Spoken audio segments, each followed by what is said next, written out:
নমস্কার শ্রোতাবৃন্দ, আশা করি আপনারা ভালোই আছেন। আজকের গল্প বিশু মুখোপাধ্যায়ের ভুতুড়ে দোলা। অল্প বয়সে ভূত সম্বন্ধে কৌতূহল মেশানো ভীতি সবারই থাকে, আমারও ছিল। ভূতের গল্প শুনতে ভালো লাগতো বটে, কিন্তু বেশি ভয়ের গল্প হলে বেশ 2-4 দিন গা ছমছম করত। মনে মনে তখন বলতুম, ভূত আমার পুত, শাকচুন্নি আমার ঝি, রামলক্ষণ বুকে আছে, ভয়টা আমার কি। ঠাকুমা ভূতের ভয় থেকে পরিত্রাণ পাওয়ার জন্যে এই মন্ত্রটা আমাদের শিখিয়ে দিয়েছিলেন। ক্রমশ বড় হবার সঙ্গে সঙ্গে ভূত দেখার একটা কৌতূহলও জেগেছিল মনে। তখন সত্য ঘটনা বলে কেউ ভূতের গল্প বললে আমি তাকে চেপে ধরে প্রশ্ন করতুম, আপনি সচক্ষে ভূত দেখেছেন কি? অনেকেই তখন আমতা আমতা করে বলতেন, আমি নিজে দেখিনি, কিন্তু নিজে দেখেছি এমন লোকের মুখ থেকে শুনেছি। আমার এক বড় ভগ্নিপতি ছিলেন, তিনি খুব ভালো গল্প বলতে পারতেন। তার কাছ থেকে আমরা ভূতের গল্প শুনতাম। নানাভাবে অনেকবার নাকি তার সঙ্গে ভূতের সাক্ষাৎ পরিচয় হয়েছিল। তিনি সেই কাহিনীগুলি এমনভাবে গুছিয়ে আমাদের বলতেন যে আমরা ভয় পেলেও বারবার সেগুলি শুনতেই চাইত। একবার তিনি তার পিস্তুত ভাইয়ের এমন একটি ঘটনা আমাদের কাছে বলেছিলেন যা আজও ভুলতে পারিনি। ভগ্নিপতির এই পিস্তুত ভাই ছিলেন তার বাপ মায়ের একমাত্র সন্তান। তাদের অবস্থাও বেশ ভালো ছিল। গ্রামের মধ্যে দোতলা কোঠা বাড়ি ছিল একমাত্র তাঁদেরই। জমি জায়গার আয় থেকে সংসারই শুধু চলতো না, বাড়িতে দুর্গোৎসব, পূজা আর্চাও হতো। ওই পিস্তুত ভাইয়ের বউটি ছিল ভারী লক্ষ্মী মেয়ে। লক্ষ্মী প্রতিমার মতো বউটি শ্বশুরের ঘর আলো করে ঘুরে বেড়াতো। শ্বশুর শাশুড়ির সেবা যত্নে, ঘর সংসারের কাজকর্মে সকলের মুখেই বউয়ের সুখ্যাতি আর ধরত না। কিন্তু বিয়ের পর 7-8 বছর কেটে যাবার পরও বউয়ের যখন কোনো ছেলে পুলে হলো না, তখন পাড়া প্রতিবেশী, আত্মীয় স্বজন থেকে শ্বশুর শাশুড়ি সকলেই চিন্তিত হয়ে পড়লেন। একমাত্র ছেলের কোনো ছেলেপুলে না হলে ছেলের বাপ মায়ের ভাবনা হয় বই কি। তাঁরা বউয়ের ছেলেপুলে হবার জন্যে নানা ঠাকুর দেবতার শরণাপন্ন হতে লাগলেন। এখানে ওখানে বউয়ের নামে পূজা আর্চা দেন, মানত করেন, যে যা বলে তাই করে। বউয়ের হাতে গন্ডা কতক মাদুলি ঝুলিয়ে দিলেন। এমনি করে আরও প্রায় 2 বছর কেটে গেল, কিন্তু কিছুতেই কিছু হলো না। শেষে বউয়ের ওপর কেমন যেন একটা বিরূপ ভাব দেখা দিতে লাগলো শ্বশুর শাশুড়ির। বিশেষ করে শাশুড়ি সেটা প্রকাশ করে ফেলতে লাগলেন নানাভাবে। পাড়ার মেয়েরাও এসে যোগ দিতে লাগলো তার সঙ্গে। এমন টুকটুকে মিষ্টি বউয়ের মুখে ক্রমশ ভয় ভাবনায় কে যেন এক রাশ কালি ঢেলে দিলে। সুঠাম সুশ্রী চেহারা দিন দিন রোগা ফ্যাকাশে হয়ে যেতে লাগলো।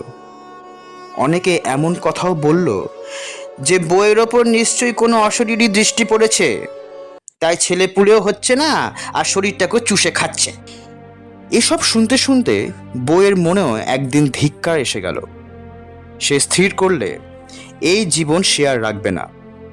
একদিন রাত দুপুরে বাড়ির পাশেই এক জলথই দিঘিতে ডুবে আত্মহত্যা করবে বলে সে বেরিয়ে পড়ল চুপি চুপি।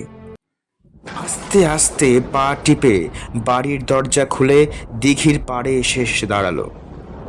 চারিদিকে আবছা চাঁদের আলোয় থমথম করছে। মৃত্যু ভয়ও না থাকলেও বউটি হঠাৎ ভয় পেয়ে গেল সামনে বেলগাছের তলায় এক ইহা লম্বা চওড়া পুরুষকে দাঁড়িয়ে থাকতে দেখে। আলো আধারের মধ্যেও তাকে স্পষ্ট দেখা যাচ্ছিল। তিনি আস্তে আস্তে এগিয়ে এলেন বউটির কাছে। এসেই ধমকের সুরে বললেন, ছি মা, এ তুমি কি করতে যাচ্ছ? যাও, ঘরে ফিরে যাও। শীঘ্রই তোমার মনস্কামনা পূর্ণ হবে, তবে এ কথা আর কারোকে বলো না তুমি। গলায় পইতে খালি গা দীর্ঘাকায় এই পুরুষকে প্রণাম করে বউটি ভয়ে ভয়ে আবার পা টিপে টিপে বাড়ি ফিরে এলো। সকলে তখনও অঘরে ঘুমোচ্ছে। বাড়ির কেউই এ কথা জানতে পারলে না। পরের দিন সকাল থেকে বউ হয়ে গেল একেবারে অন্য মানুষ। এতদিন মন মরা হয়ে যে নিজের মৃত্যু কামনা করেছে, আজ তার মুখ হাসি খুশি, মনে আনন্দের জোয়ার। কয়েক মাস যেতে না যেতেই ক্রমশ বউয়ের কোলে বাচ্চা আসার কথা প্রকাশ হয়ে পড়ল সকলের কাছে। শ্বশুর শাশুড়ি থেকে আরম্ভ করে পাড়াপড়শিদেরও আনন্দ আর ধরে না। বউয়ের তখন সে কি আদর যত্ন। শাশুড়ি বলে, তুমি মা বেশি খাটাখাটনি করো না তো। শ্বশুর বলে, ওই বৌমাকে মাছের মুড়োটা দাও। আর তার স্বামীর তো কোনো কথাই নেই। সে যেখান থেকে যা পারে ভালো ভালো খাবার জিনিস এনে দেয় বউকে। এমনি করে দিন যায়। ব্রহ্মদত্তী ব্রাহ্মণের কথাটা কিন্তু বউয়ের পেটের মধ্যে ফুলে ফেপে উঠতে থাকে। স্বামীকে বলি বলি করেও ভয় বলতে পারে না। শেষে একদিন থাকতে না পেরে বলেই ফেললে।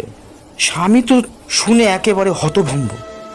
কিন্তু এই হতভম্ব ভাব সহজেই কেটে গেল যখন একটি মিষ্টি হাত পা নাড়া জ্যান্ত ডলি পুতুলের মুখ ভেসে উঠল তার চোখের সামনে। আনন্দে আত্মহারা হয়ে গেল সে। মাথায় একরাশ কোকড়া কোকড়া চুল, টানা টানা চোখ, আর তুলতুলে দেহটা যেন ময়দার সঙ্গে আলতা গুলে তৈরি করেছে কে। ছেলের বাবা মা তো বটেই, এমনকি ঠাকুমা ঠাকুরদাও থেকে আত্মীয় স্বজন সকলেই আঁতুর ঘরে গিয়ে বিভোর হয়ে যেত এই 7 রাজার ধন মানিককে দেখে। তার দিক থেকে কেউই চোখ ফেরাতে পারত না। কিন্তু এই আনন্দের মধ্যে আতুর ঘরেই বিষাদের ছায়া নেমে এলো। বউটি হঠাৎ মারা গেল আটকড়াইয়ের আগের দিন সেপটিক জ্বরে। মারা যাবার একটু আগেও বউটির বাচ্চার দিকে চেয়ে চেয়ে সে কি দেখা। বাচ্চার গায়ে একটা হাত রেখেই সে শেষ নিঃশ্বাস ত্যাগ করল। এমন ঘটনা ঘটবে তা কেউ ভাবতেও পারেনি। সবাই দুঃখে শোকে একেবারে মুহ্যমান হয়ে পড়ল।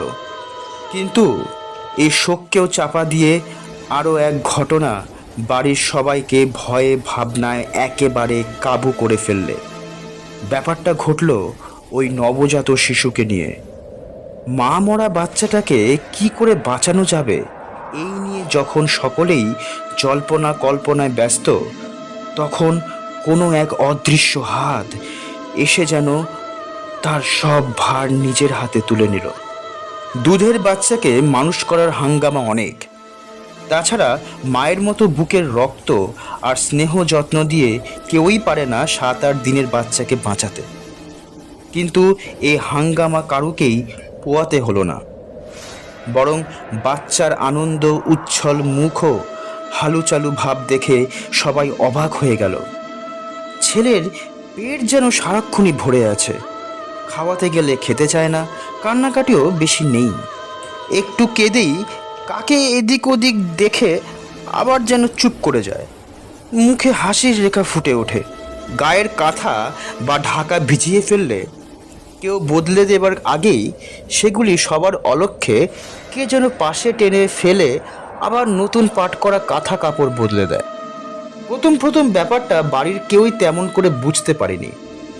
কিন্তু সেদিন বুঝল যেদিন দেখল বাচ্চার দোলা বারান্দায় আপনা থেকেই দুলছে। বাচ্চা ঠাকুমা দোতলার বারান্দায় বাচ্চার জন্য একটা বেতের দোলা টাঙিয়েছিলেন।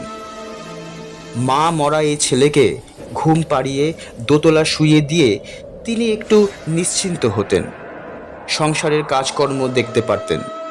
কিন্তু এমন কাণ্ড যে ঘটতে পারে তা কেউ কল্পনাও করতে পারেনি।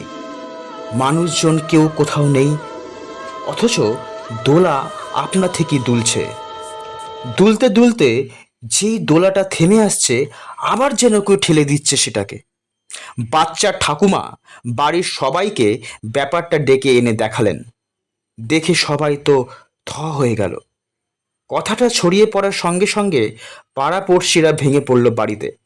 ব্যাপারটা জানাজানি হয়ে গেল আশেপাশের চারিদিকে। দূর দূর গ্রাম থেকেও লোক আসতে লাগলো এই ভুতুড়ে দোলা দেখার জন্য।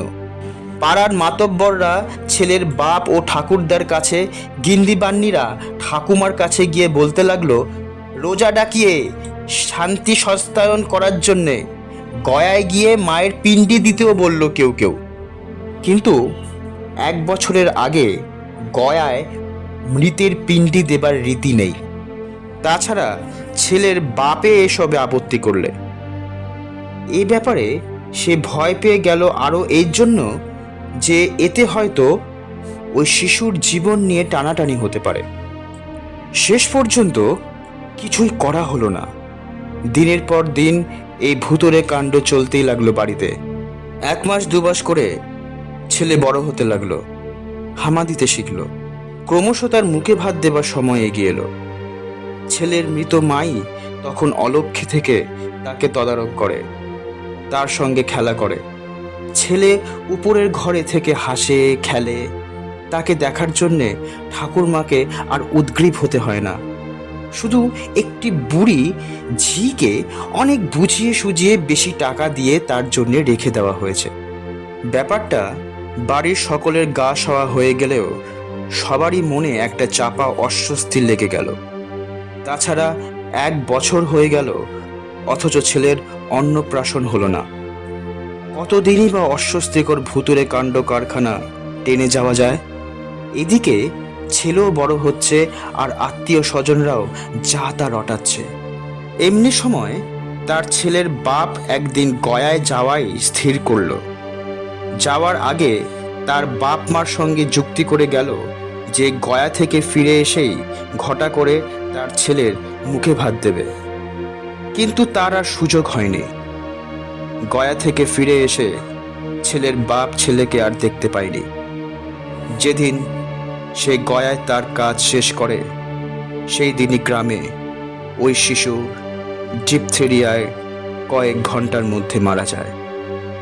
আশেপাশে যারা এই ভুতুরে ঘটনা কথা জানত তারা সকলেই এক বাক্যে এই মৃত্যু সংবাদ শুনে বলেছিল, মাই নিয়ে গেল বাচ্চাটাকে তার কাছে।